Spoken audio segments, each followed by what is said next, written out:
అయ్యా మరి నాకు తెచ్చారు మీకు. పెద్దయినా ఇది రంజాన్ మాసం, మేము 2 పూట్లే తింటాం. ఈ 30 రోజుల్లో ఉదయం సాయంత్రం మాత్రమే తింటాము, మధ్యాహ్నం తినము. మీరు తినండి.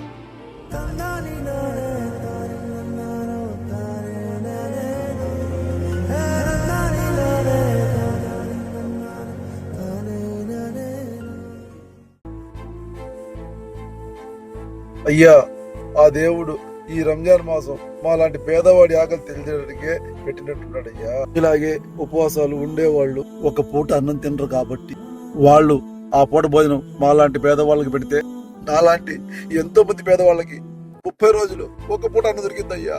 మీలాగే మంచి మనసుతో అందరూ ఆలోచిస్తే పేదవాడికి ఆకలి ఉండదయ్యా. ఈ రంజాన్ మాసంలో ఉపవాసంలో ఉండే ముస్లింలు ఒక్క పూట భోజనం పేదలకు అందిస్తారని ఆశిస్తూ ఒక చిరు ప్రయత్నం.